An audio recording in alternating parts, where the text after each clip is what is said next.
The stakes couldn't be higher. Republicans are on the offensive, eager to regain the Senate majority, while Democrats are digging in to defend what they've achieved. With Democrats needing to defend 23 out of the 34 seats in play, the map heavily favors the GOP. That means some familiar blue states could turn red in what's shaping up to be one of the most intense election cycles yet. Now, let's take a closer look at each race, starting with the safest bets for the Democrats. Let's start off on the West Coast, where we find some of the safest Democratic seats in this election. First up is Washington State, where Senator Maria Cantwell is running for her 5th term. Cantwell is a well-known figure, having served in the Senate since 2001. Her popularity in a reliably blue state, combined with Washington's long history of Democratic victories, makes this a sure bet for the party. With President Biden winning Washington by nearly 20 points in 2020, it seems highly unlikely that Cantwell will face any real threat from the Republicans this time around. Moving south, California presents another race where Democrats are feeling confident. Following the passing of Senator Dianne Feinstein, LaFonza Butler was appointed to fill the seat, but she decided against running for a full term. This opened the door for Adam Schiff, a well-known congressman, to step up as the Democratic nominee. Schiff is up against Republican Steve Garvey, but California's overwhelmingly Democratic electorate, which gave Biden a nearly 30-point margin, suggests Schiff should easily retain this seat for the party. In Hawaii, Senator Mazie Hirono is seeking her 3rd term, and there's little doubt about the outcome. Hirono's sweeping win in 2018, with 71% of the vote, the highest percentage of any Senate candidate that year, solidifies her position. Hawaii's deep blue identity ensures that this seat will remain Democratic without much of a fight. Turning to the mainland, New Mexico's Senator Martin Heinrich also looks set for re-election. Despite facing a 3-way contest in 2018, Heinrich still won comfortably. Polls indicate that Heinrich enjoys a strong lead, and with New Mexico's Democratic tendencies in recent years, this race seems like another easy hold for the party. In the Midwest, Minnesota's Amy Klobuchar is aiming for another term. Klobuchar has earned a reputation as a candidate who can connect with voters across the spectrum, which helped her win by a wide margin in 2018. Though Minnesota is sometimes competitive, Klobuchar's consistent favorability and popularity make this seat a safe bet for the Democrats. Over in Virginia, Tim Kaine is running for his 3rd term. Kaine, who previously served as the state's governor and ran as Hillary Clinton's vice presidential pick, has built a loyal voter base. Kaine's 2018 re-election was a landslide, and current polling points to a similar outcome this year, keeping Virginia comfortably blue. New York is another state where Democrats are expected to hold firm. Kirsten Gillibrand is running for re-election, and despite some shifts towards conservatism in certain regions, the state remains a Democratic stronghold. With Biden winning New York by over 20 points, Gillibrand's re-election looks highly likely. Vermont and Massachusetts are 2 of the most reliably liberal states in the nation. Bernie Sanders in Vermont and Elizabeth Warren in Massachusetts are both immensely popular among their constituents, leaving no real opening for Republicans to mount a serious challenge. These seats are practically guaranteed to stay blue. Sheldon Whitehouse of Rhode Island and Chris Murphy of Connecticut round out our list of safe Democratic seats.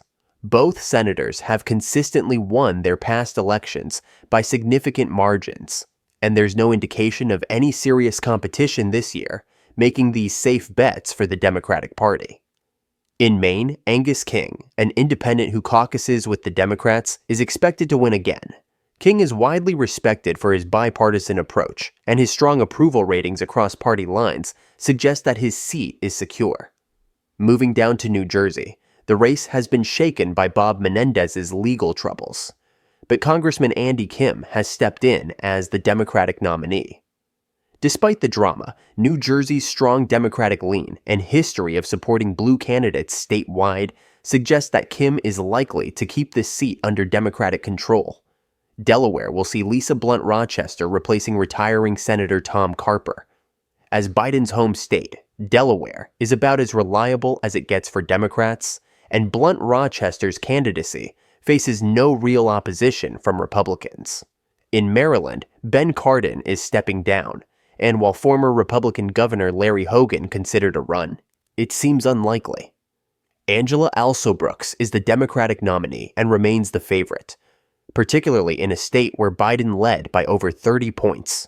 Now, let's turn our attention to the states where the Republicans are comfortably in control.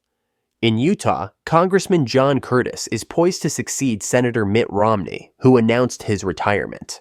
Utah is a deeply conservative state, and Curtis's solid backing from the Republican base means this seat is safe for the GOP. In Wyoming, John Barrasso, and in Nebraska, Deb Fischer are running for re-election, both in reliably Republican states. Fischer's race has garnered some media attention due to an independent challenger, but her seat remains a solid Republican hold with no real threat of an upset. Kevin Cramer in North Dakota and Josh Hawley in Missouri are also running for re-election in states that have been trending strongly Republican in recent cycles. Both senators are expected to win their races comfortably, aided by Trump's continued influence in these regions.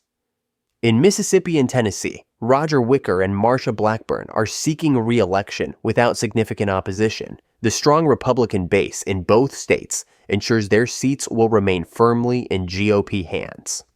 Indiana's Jim Banks is expected to take over from outgoing Senator Mike Braun, and in West Virginia, Governor Jim Justice is leading the race to replace Joe Manchin.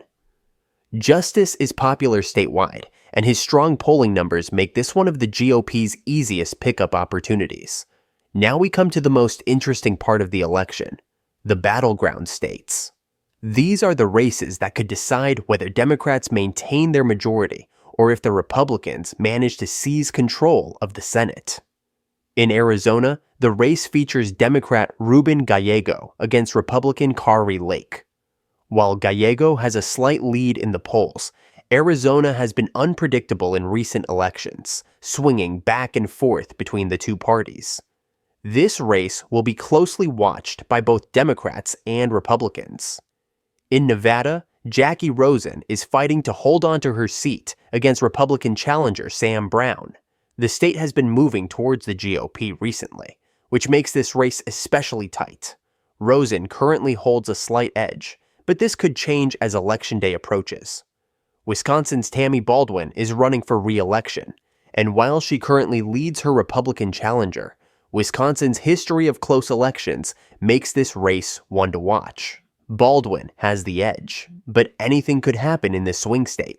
Michigan is another critical battleground with Senator Debbie Stabenow retiring. Democrat Alyssa Slotkin is up against Republican Mike Rogers.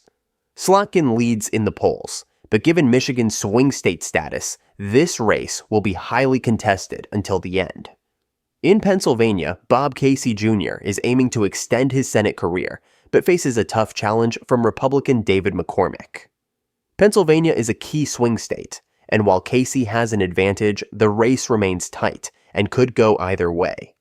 Texas presents an intriguing race, as Ted Cruz faces a serious challenge from Democrat Colin Allred. While Texas leans Republican, Allred has been gaining traction, making this one of the most closely watched races in the country. Florida's Rick Scott is also facing a competitive re-election campaign, with Democrat Debbie Malgarcel Powell posing a strong challenge. Recent polls suggest Scott has a small lead, but Florida's political landscape has been shifting, making this a possible battleground upset. In Ohio, Sherrod Brown is in the fight of his career. Despite his previous success in a state that has become increasingly red, Brown faces a serious challenge, and this race will be a major focus for Democrats trying to maintain their majority. Finally, in Montana, John Tester is battling to hold on to his seat. Montana is a traditionally conservative state, and Tester's previous wins have always been close. This year, he's facing Republican Tim Sheehy, making this one of the GOP's top targets for a pickup. Right now, the Republicans appear to have a slight edge, with a projected 52 seats compared to the Democrats' 48. However, with so many battleground states still in play and the potential for last-minute shifts, everything remains up in the air. The fate of the Senate will be determined by how these competitive races shake out in the coming months.